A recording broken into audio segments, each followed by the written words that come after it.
Okay, yes, well, good morning. Unfortunately, this is going to be a bit of a shorter video because I don't know if you can see, but the charge on my laptop is very low and my charger has not been working very well, so I'm a bit worried that if I spend too long, basically it's just going to conk out on me and it will waste all the footage we've got.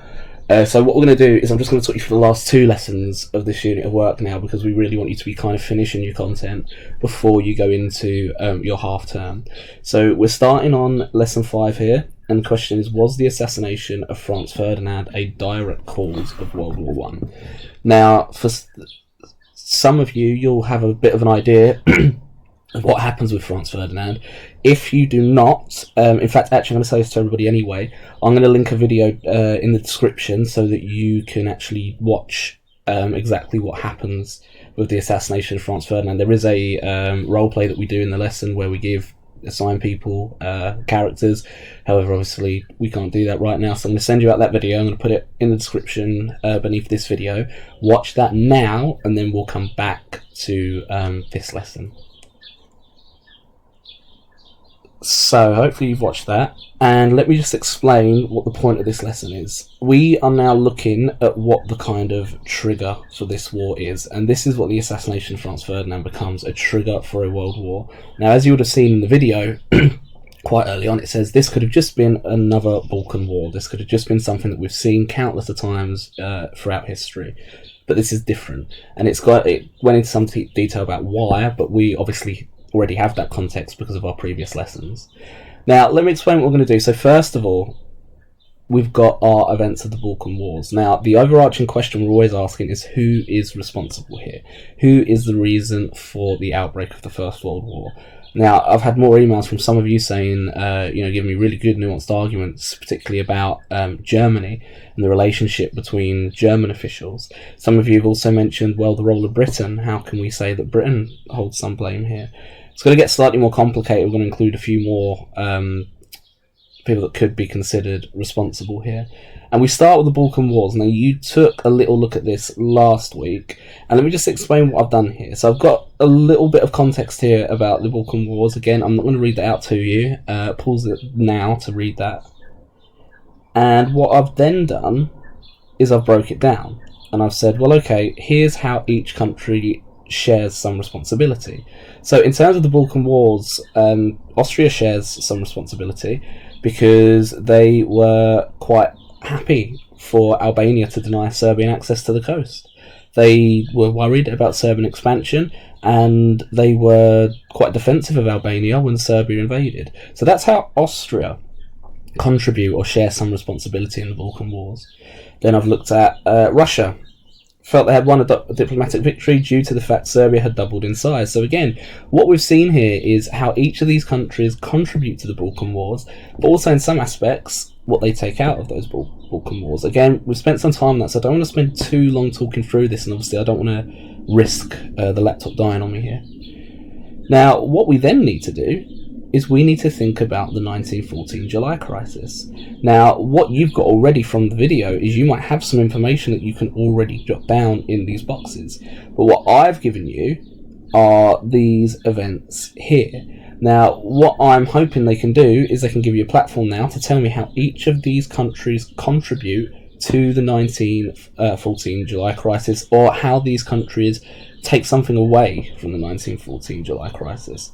So let's use an example here, and I'll show you exactly what I mean. I'm just getting my pen. So, in fact, actually, just to make it easy for you guys, in fact, no, we'll leave that till last. What I want to do here then is I'm going to read through these events, and I'm going to see, okay, where can I put responsibility or where can I put some sort of outcome for each of these countries. So let's have a look at the first one. Following the assassination of Archduke Franz Ferdinand, the Austrian leadership agreed to take strong action on Serbia. Now remember the Black Hand Group, Serbian nationalists. On the 5th July 1914, the Austrian diplomat Count Hoyos travelled to Berlin to seek German assistance in dealing with Serbia. Now, straight away, I've got two things I can mention here. First of all, trying to find the right thing. Here we go. First of all, I can mention here how Austria have quite clearly taken some action as a result of this assassination. So I can say, well, because of the assassination of Franz Ferdinand, I've got now a nation that are choosing to take strong action against Serbia. So that could be my first point for Austria here, that they take strong action against Serbia as a result. I've then got the Austrian diplomat travelling to Berlin to seek German assistance. So again, point I can add here, I could just say Austria go to Germany, which makes sense. We've looked at our alliances to basically support them in whatever they want to do here. Now again, if I was to go through one more, right, Germany urged Austria to issue Serbia with a harshly worded ultimatum. So now, Austria were the ones initially trying to limit Serbia, but have a look at it, it's Germany urging Austria to do this. On the 23rd of July, Austria sent Serbia an ultimatum made up of 10 demands and insisted on a reply within 48 hours. The terms of the ultimatum were so particularly harsh, perhaps deliberately so. Now, just to give that a little bit of explanation, what that means is that in terms of diplomacy, this ultimatum, in some historians' perspectives, was never meant to be agreed by the Serbs. Austria wanted Serbia to disagree so that they could take even greater action, maybe even military action. That's a debate that, again, you might agree with, disagree with. It's hard doing this and not talking to you because it'd be great to get your opinions on these sorts of little issues as well. But it's worth noting that this ultimatum was, in some people's eyes, never supposed to be agreed upon. Now again, we go back, and I can say here, well, in terms of Germany, it's them that urged the ultimatum.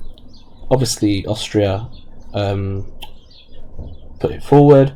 Obviously, Austria put the conditions of 48 hours in place. But again, I can now add some detail about how this 1914 July crisis contributes to war as a result of the actions of these nations. What I want you to do is I want you to go through the rest of those now and do exactly as I've done. I know I haven't written them in there, but again, I'm just trying to stay tight for time here. Make your way through, read through each one, and decide where you think nations have either contributed to this problem, the July crisis, or have had some impact on them that could eventually lead to a war. I'll leave that with you, pause here, and then we'll get on to what you need to do next.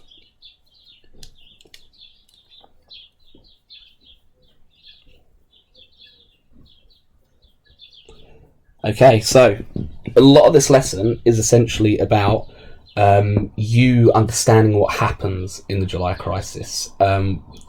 This is the moment that historians see the First World War truly begins, and therefore it does have huge significance. A lot of people say this is a trigger, and I've used this analogy before. You usually find a trigger on a gun, and the minute that you pull that trigger, you are not getting that bullet back into that gun. That's it. The horse has bolted, and war is now inevitable. Now, as we've got all of these events that we've gone through, and hopefully you've been able to highlight the key information and make your kind of notes here, your analysis of who has contributed, who has come off worse than this. What I want you to do now is I want you to think about these questions, and I basically want a conclusion or analysis of the events in Sarajevo. And this is what I want you to do for me. I want you to tell me, based on the events that you've just gone through, what it reveals about the responsibility for the First World War at this stage. Now that is definitely when you're going to be looking at this table here. That's when you're going to be deciding, well, who has done what, who has contributed the most to a world war. Which countries acted most aggressively? Now, when you're doing this, or when, as you've done this, you'll see that actually some nations aren't quite as aggressive as others. Do Germany or Austria hold the responsibility for being the more aggressive of the two?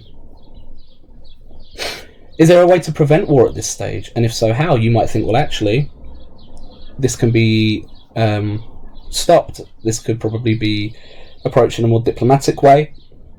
But also think about here, at what point does this become totally unavoidable? So is there a stage where war can be prevented? If so, how? But also consider where that stage disappears. Where do you think actually there's no way that we can stop this war now? And then finally, how might these events connect to the other world powers? Now, this is going to be more drawn on your previous knowledge. I would definitely think about looking at your alliance systems now. How is this going to affect countries like France, Britain? And how is this going to potentially lead to a world war? Again, I'm not going to spend too long on this because I am quite worried that the battery's going to go here. But pause here, have a look at that. That's a really short lesson, and it's all about content. And then what we'll do is we'll get onto our bigger lesson once you've done that. So give it a pause, finish your conclusion. Obviously, if you have any questions about the conclusion that you've got based on this, then do email me and ask, or email your personal tutor if you can. But again, I'm happy to answer those emails too. So pause here, and we'll come back.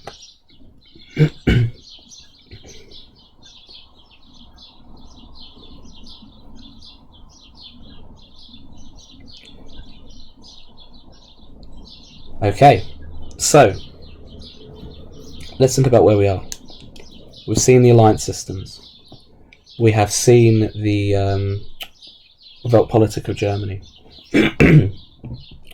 We've seen the international relations of those countries. We've seen Germany act quite aggressively in some circumstances. We've seen an arms race that leads to heightened tension between Germany and Britain, and France, other world powers as well.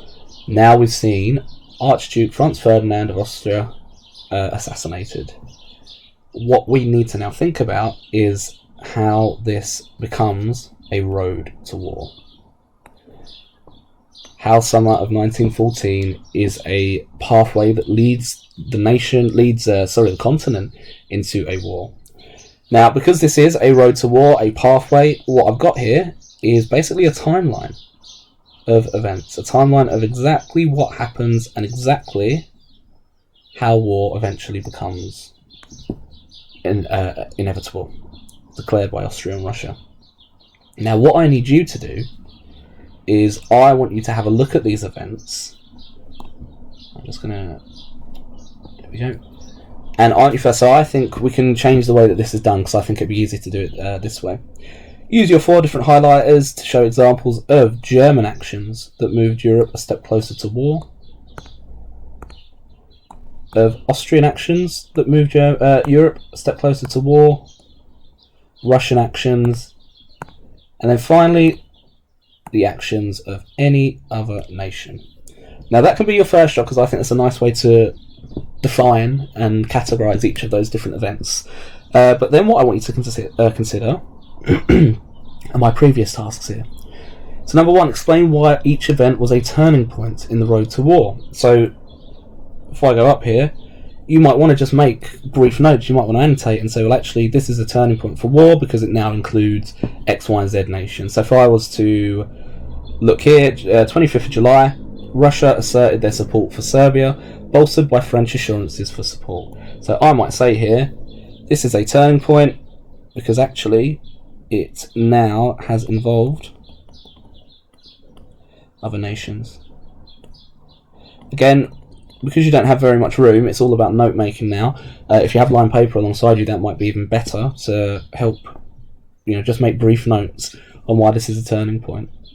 On top of that, why, which event is the most important? So you might decide at the end here, actually, well, I think the biggest moment leading up to this is this one here. I've chosen this one randomly. Bethmann called for the return of the Austro-Russian negotiations and failed to persuade the British into neutrality. The Kaiser contacted his cousin Nicholas II with the result that the Tsar downgraded an order of general mobilisation to one of partial mobilisation. So I might decide, well, this is the most important event in the entire timeline because, number 1, Bethmann completely fails to get the British to remain neutral. Austro-Russian negotiations fall, and actually, okay, yes, the Tsar has downgraded his general mobilisation, but actually he is still intending to go to war. So I might say, because this is a failed negotiation, this was potentially the last chance Germany, Austria, any nation had at stopping war. So that might be my argument for it being the most important. I might just circle that to make it clear. Again, use line paper to make notes if you feel like you need to. And again, we'll have this idea of responsibility. Now, if you see more green than you do orange, then quite obviously you're going to say, well, I think Germany are largely responsible for the pathway to war in the summer of 1914. It's all going to be based on those colours. So have a read through. Make sure that you're doing each of these tasks for me. I would start with highlighting just to make it easier, and then come back and we'll have a fuller picture of how this summer ends up leading to the First World War. So give it a pause here, and then we'll come back to it.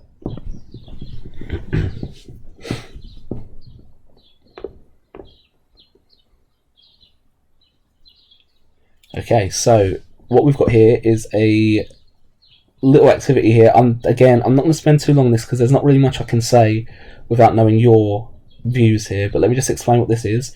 We've got the assassination to the July crisis, so that is going to be our lesson that we've looked at here. All the information here. And then we've got July crisis to the outbreak of World War One, so that is going to be all of this information here.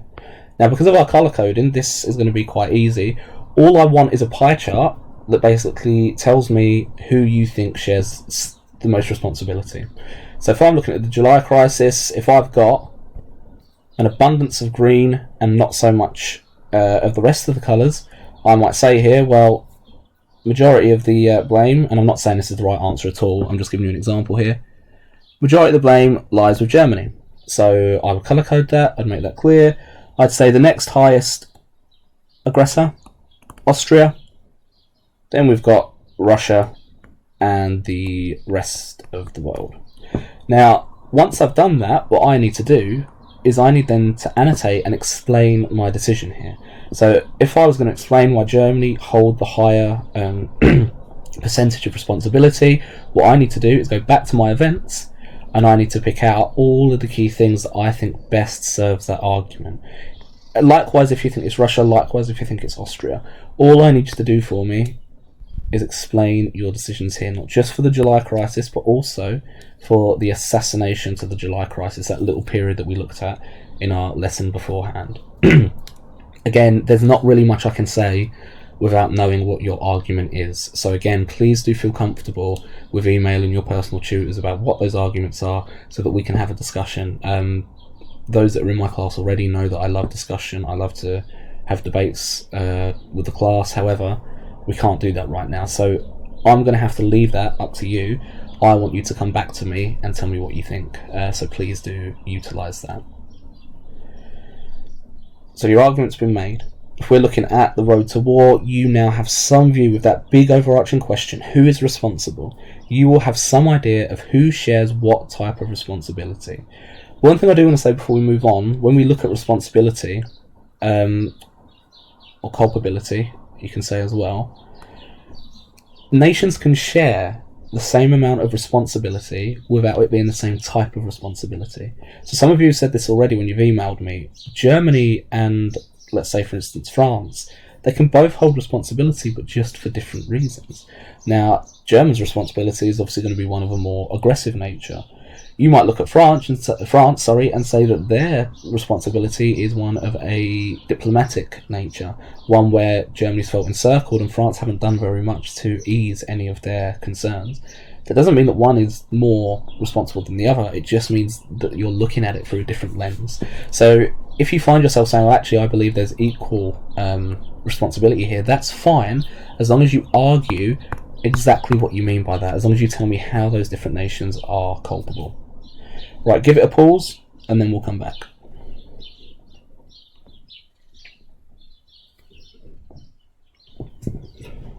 Okay, final two activities here. So this is now going to go from our knowledge building, understanding what happened, understanding how we analyse that, to now looking at what historians themselves have said.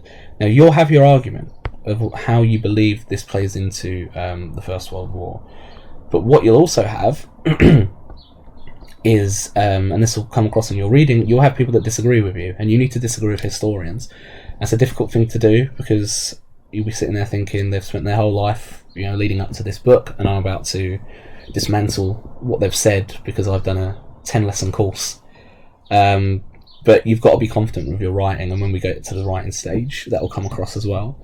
So let's have a look at what we've got to do here. So first, you need to read each source and summarise the main argument below. Again, we've done this before, should be nice and easy.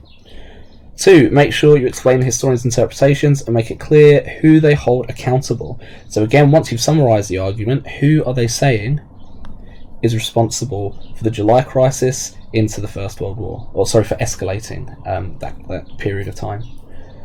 3. Highlight a quote which then best summarises their analysis. So if I was to read this, I might choose, and I'm going to demonstrate this anyway in a moment. And then finally, a specific piece of factual evidence to develop this argument. So you're going to have to rely quite a bit on what you've looked at before.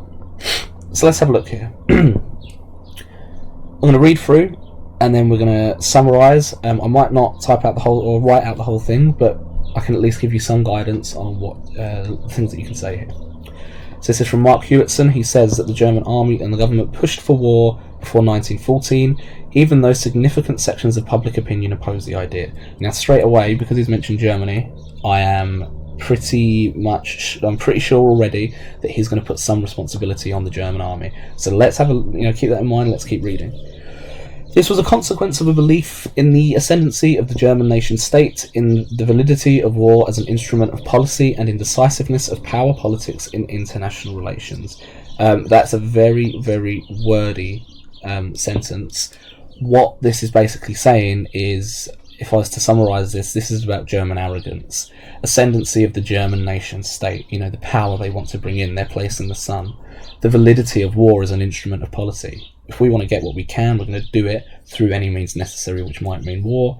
Decisiveness of power politics and international relations. So what Germany have done to basically undermine other countries. If we think about, I know we're looking at the July crisis now, but we've seen that before with the Moroccan crisis beforehand. The main impediment to war was effectively removed when Russia became Germany's principal enemy during the winter of 1913 in place of France.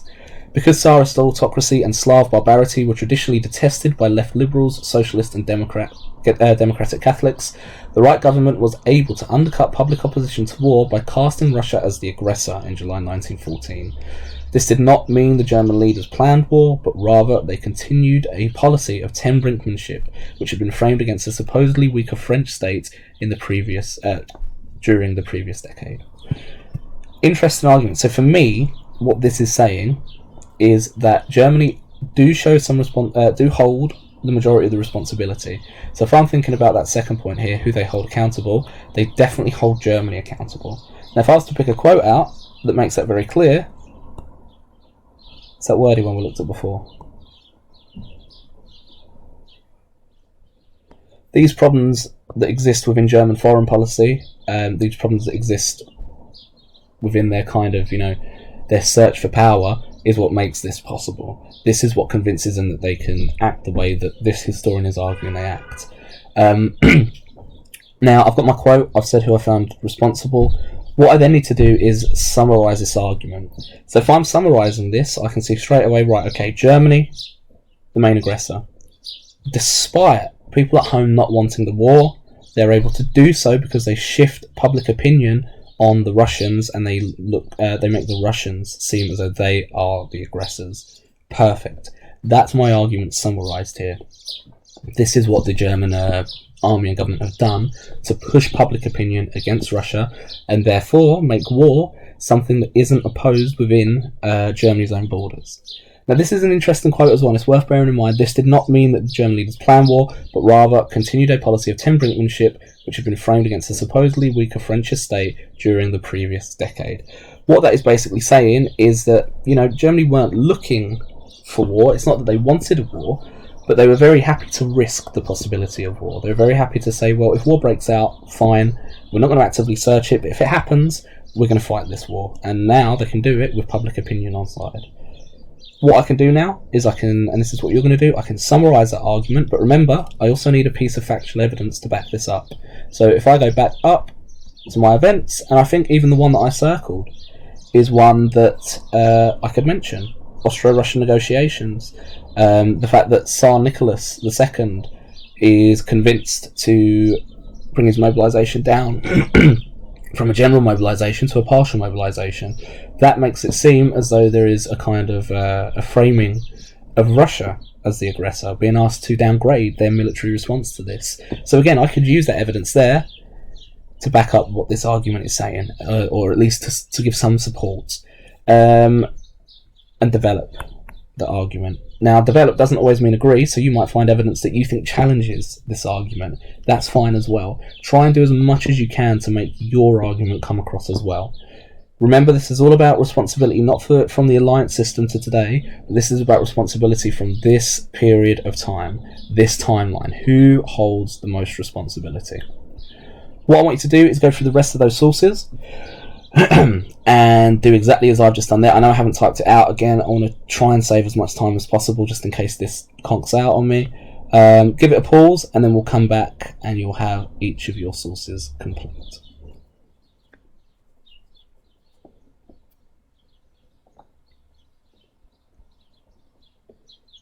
Okay, again, slightly more difficult because as much as I would like to ask you of your opinion, I can't. I'm not in a position to do so. Again, please utilise the emails. This is our kind of final job here. So let's look at what we've done. Knowledge building. We've then analysed where we think the responsibility is, and hopefully with your notes you've analysed how each of these events can be considered a turning point, can be considered important. We've looked at our interpretations now. We've done some work with historians.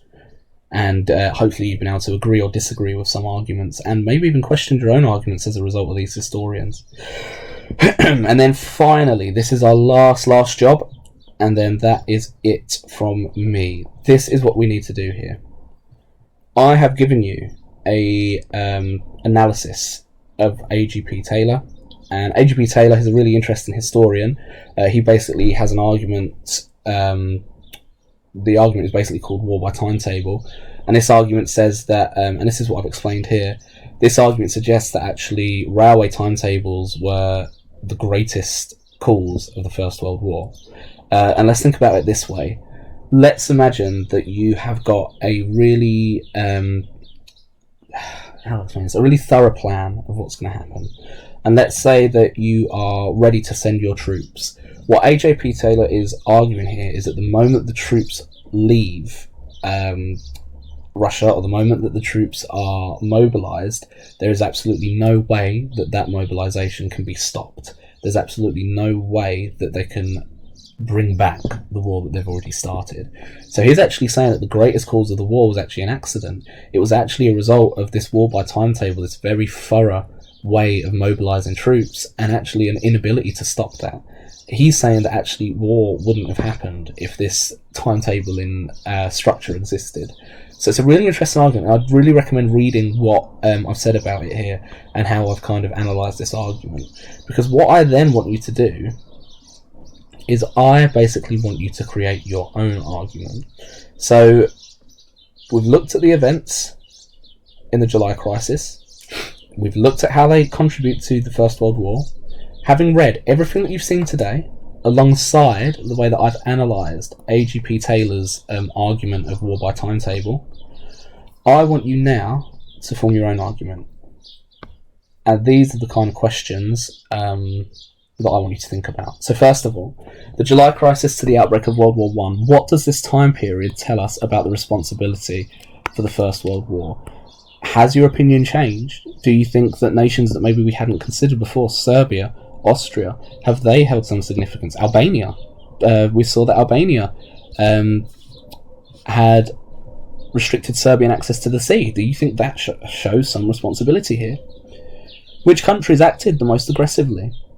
So again, you've got now a chance to look through what you've said and make your argument as nuanced as possible. Like I said before, aggression doesn't always mean the most responsibility, but it certainly is the most obvious form of responsibility. So how can you tie that in with your argument that you're making with responsibility?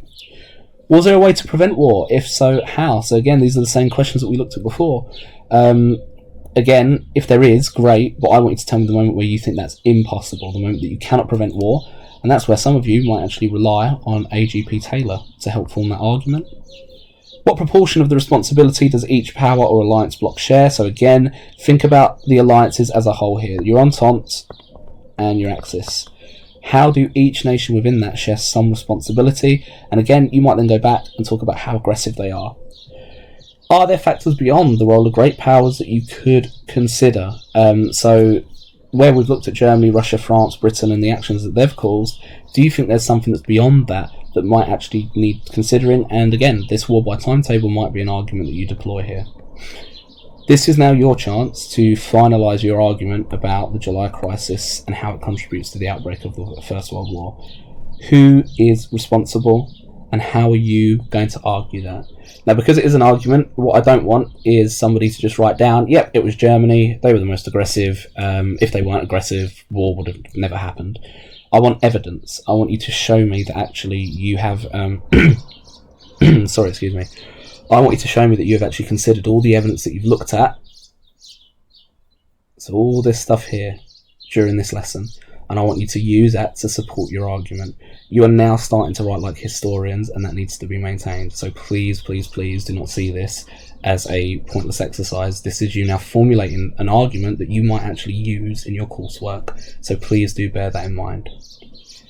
And once we have done that, we are finished with our course content. Before I let you go and finish that, one thing that I'd like to, or a couple of things I'd like to say. First of all, make sure that you are updating the tracker. There are too many of you that we are not seeing any evidence that you are actually doing this work, so please make sure the tracker's done, completed, up to date with where you are. Second, you can see that I've got a large selection of historical arguments here. I'd really recommend, and this would be really good practice, have a read through these arguments, get some lined paper, decide how you feel about each of those arguments, because all that's going to do is that's going to allow you to argue your point more effectively, and that's what coursework is. Coursework is basically an argument on paper. No one's arguing back with you, so you have got to make it as convincing as possible. So have a read through, and I really think this would be a good tool to help your reading as well, because it will be your reading will increase over the next few weeks. Have a read through.